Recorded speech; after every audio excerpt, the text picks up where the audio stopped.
Okay, so let's try and unpack this. We've just seen this U.S. brokered ceasefire take hold after, 12 pretty intense days between Israel and Iran. You had the U.S. strikes on the Iranian nuclear sites, Tehran's response, and now suddenly a ceasefire. But here's what's really interesting, or maybe concerning.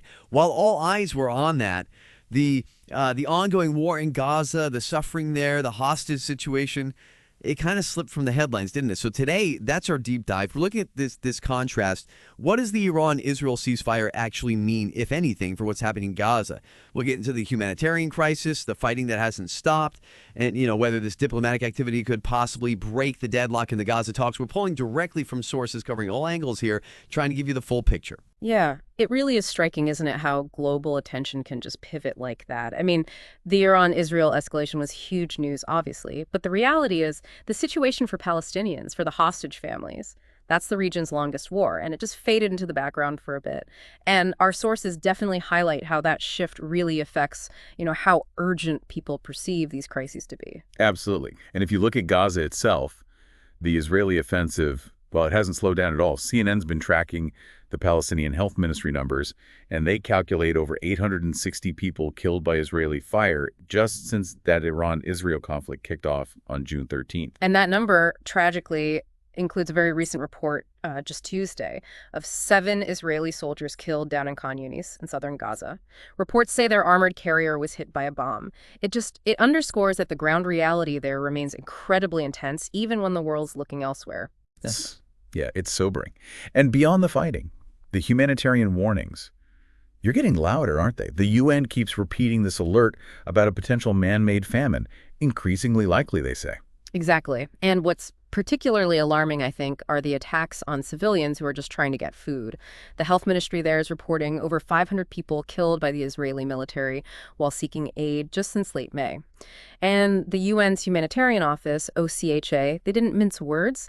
They called some of Israel's actions a likely war crime. That's very strong language. Right, a very serious accusation. Yeah. So with all this devastation continuing, it does make you wonder, could the speed of the resolution between Israel and Iran, could that actually spur some movement on Gaza? Are there any, hints of that happening? Well, there are some signs, maybe glimmers of hope, or at least perceived opportunity among certain figures. President Trump, for instance, he suggested the U.S. strikes on Iran might actually help lead to a breakthrough in Gaza. He told reporters at the NATO summit he thought great progress is being made on Gaza because of the recent attack on Iran. Interesting perspective. And it's not just him connecting the two. The Hostages and Missing Families Forum, they've put out a really powerful call, haven't they? Basically saying, look, if a ceasefire is possible with Iran, it should be possible in Gaza too. Yes, their statement was quite direct. Those who can achieve a ceasefire with Iran can also end the war in Gaza. They're really pushing this idea of a critical window of opportunity right now. It highlights that point, doesn't it? If you can manage de-escalation in one major conflict, why not the other? The forum explicitly said, finishing the Iran operation without using that success to bring the hostages home. That would be a grave failure in their eyes. They see a definite link, a chance to leverage the moment. And Israeli opposition leader Yair Lapid seems to be thinking along similar lines. He posted on X, and now Gaza. This is the moment to close that front as well, to bring the hostages home, to end the war. So it sounds like there's maybe a bit of a growing chorus saying, let's use this moment. Well, the diplomatic wheels are certainly turning, or trying to. Qatar, which has been a key mediator, they've said they hope indirect talks might resume in the next day or two. The Qatari prime minister mentioned discussions are, quote, ongoing. Qatar and Egypt are talking to both sides, trying to find some sort of middle ground on this latest U.S. truce proposal. Okay, can you just remind us what's in that U.S. proposal? What are the basics? Sure. It proposes releasing 10 Israeli hostages, plus the bodies of 18 others who were taken back on October 7th, 2023. And this would be part of a 60-day ceasefire. Now, Hamas responded earlier this month. They didn't reject it outright. Okay. But they wanted stronger guarantees, specifically guarantees about a definitive end to the war. That seems to be the sticking point for them. Right, the permanent end to the war. So Hamas is open, but with that major condition, how's the Israeli leadership responding to this potential momentum?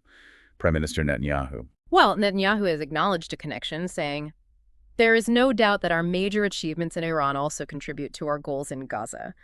But when he was asked directly about ending the war, his position sounded pretty firm. He said, look, this war could end tomorrow. It could end today. If Hamas surrenders, lays down its arms, releases all the hostages, it's over. It's over in a moment. They refuse to do that. So his conditions seem quite clear. It's interesting hearing the political viewpoints. What about the military? Now that the Iran ceasefire is holding, what's the IDF's perspective? The IDF Chief of Staff, Lieutenant General A.L. Zamir, he's indicated the focus is shifting back. He said, now the focus shifts back to Gaza to bring the hostages home and to dismantle the Hamas regime. Which, of course, brings us right back to that core disagreement. Hamas says they're open to a truce, yes, but laying down their arms. That's not something they seem willing to do. That remains a fundamental obstacle.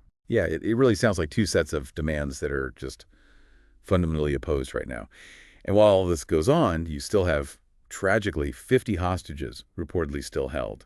The Israeli government thinks maybe 20 of them are still alive. So putting it all together, what does this actually mean for you, the listener? We've sort of walked through this complex web, right? A rapid ceasefire in one place, Iran-Israel. Yeah. Contrasted with this grinding, persistent conflict in Gaza.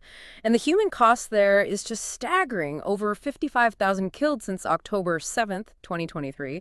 More than 17,000 children among them. It really throws that contrast into sharp relief. The speed of one resolution versus the entrenched nature of the Gaza war. Even with people like the Hostages Forum saying, use this momentum, they explicitly warned, didn't they, to conclude this decisive operation against Iran without leveraging our success to bring home all the hostages would be a grave failure. And it leaves us with this really powerful question, I think. If a ceasefire was achievable between Israel and Iran, two major regional adversaries, why is the Gaza conflict, with its horrific humanitarian crisis, so incredibly difficult to resolve? We've laid out the conditions. Hamas, open to a truce but won't disarm.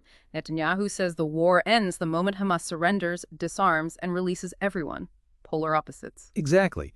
And you have Qatar trying to bridge that gap, find this middle ground on the U.S. proposal. But those core demands, they seem miles apart. There's talk of a critical window, sure, but it makes you wonder, what does it actually take to bridge divides that deep? Especially when you're talking about hostages and the very existence or end of a governing entity. So maybe the final thought for you to consider is this. Is the main obstacle here political will? Or are there maybe deeper, more structural reasons why some conflicts resist resolution, even when the geopolitical plates seem to shift around them? Something to think about.